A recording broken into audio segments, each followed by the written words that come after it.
नमस्कार दोस्तों, आप सभी का एक बार फिर से स्वागत है हमारे चैनल जतिन लाइफ स्टाइल में। दोस्तों, सावन के महीने में पड़ने वाली अमावस्या को हरियाली अमावस्या के नाम से जाना जाता है। इस खास अवसर पर देवों के देव महादेव और माँ पार्वती की पूजा अर्चना की जाती है। साथ ही जीवन में सुख शांति की प्राप्ति के लिए व्रत भी किया जाता है। साथ ही विशेष दिन पर स्नान दान का बहुत महत्व है।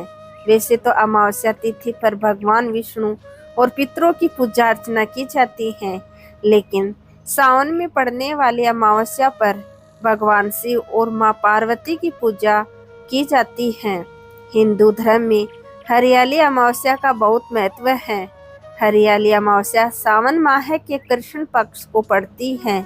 सावन होने के कारण चारों ओर वातावरण बहुत ही हरा भरा लगता है। हरियाली अमावस्या नवग्रह की शांति के लिए भी विशेष रूप से जाना जाता है।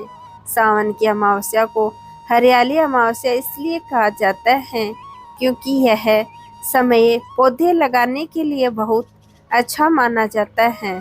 बारिश की वजह से चारों तरफ हरियाली होती है और प्रकृति सुंदर दिखती है। इस समय बारिश के कारण धरती पर चारों ओर हरियाली छाई रहती है और प्रकृति सुंदर देखते ही बनती है। हरियाली अमावस्या नवग्रह और पितरों की शांति के लिए भी बहुत उत्तम मानी जाती है, क्योंकि हरियाली अमावस्या पर विशेष पूजा और दान पुण्य करके नवग्रहों के नकारात्मक प्रभाव को शांत किया जाता है। पौराणिक कथा के अनुसार एक नगर में एक प्रतापी राजा रहते थे। उनके एक बेटा था जिसका विवाह हो चुका था। एक दिन राजा की बहू ने चोरी से मिठाई खा ली और नाम चूहों को लगा दिया, जिसकी वजह से चूहा बहुत गुस्सा हो गया और उसने मन ही मन ठान लिया कि वह चोर को राजा के सामने लेकर आएगा। एक दिन राजा के यहाँ कुछ मेहमान आए। सभी मेहमान राजा के कमरे में सोए हुए थे, क्योंकि चूहा को बहुत गुस्सा था। इस वजह से वह रानी की साड़ी को ले जाकर उस कमरे में रख आया। जब सुबह में मान की आंख खुली और उसने रानी के कपड़ों को देखा, वह यह देखकर हैरान रह गए। जब राजा को इस बात का पता चला तो उसने अपनी बहू को महल से निकाल दिया। महल से निकलने के बाद रानी रोज शाम दिया जलाती और ज्वार उगाने का काम करती थी। वह रोज पूजा करके गुड़दाने का प्रसाद बांटती थी। एक दिन राजा उसी रास्ते से जा रहे थे तो उसकी नज़र उस दिए पर पड़ी। जब वह राजमहल लौटा तब उसने अपने सैनिकों से जंगल में जाकर उस चमत्कारी चीज के बारे में पता लगाने को कहा। राजा की आज्ञा पाकर सैनिक जंगल की तरफ निकल पड़े। जब वह उस पीपल के पेड़ के नीचे पहुंचे तो उन्होंने देखा कि दिया आपस में बातें कर रहे थे। सभी अपनी अपनी कहानी बता रहे थे।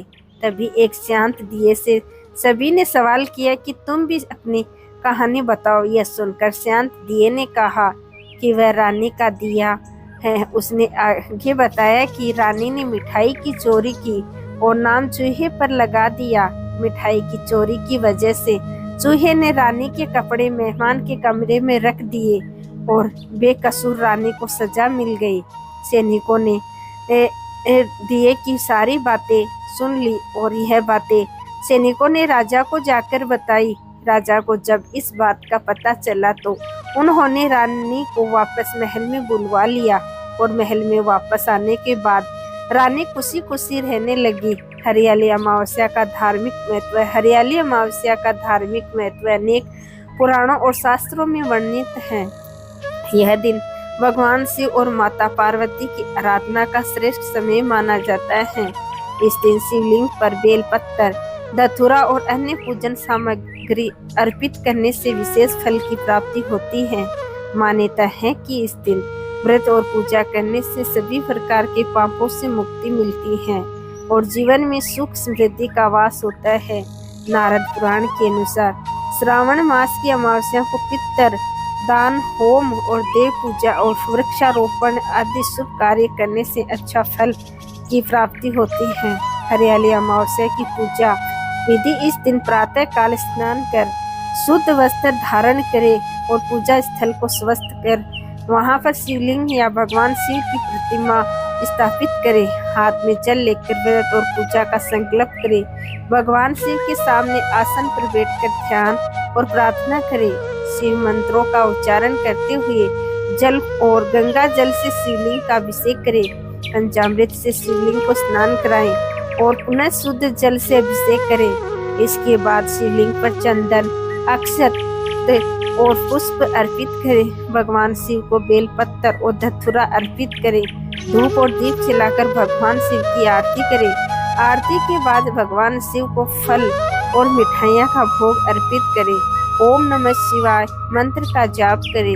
शिव पुराण के अनुसार इस मंत्र का जाप करने से सभी कष्टों से मुक्ति मिलती है और भगवान शिव का आशीर्वाद प्राप्त होता है। इस दौरान शिव चालीसा का पाठ करना जीवन के लिए बेहद फलदायी साबित होता है। अंत में खीर, फल, मिठाई और हलवा का भोग लगाकर लोगों को प्रसाद वितरण करें। जय हो भगवान शिव की। आपको यह वीडियो पसंद आया तो कमेंट बॉक्स में कमेंट करके जरूर बताएं और साथ ही साथ मेरे चैनल जतिन लाइफ स्टाइल को सब्सक्राइब करना ना भूलें। धन्यवाद दोस्तों।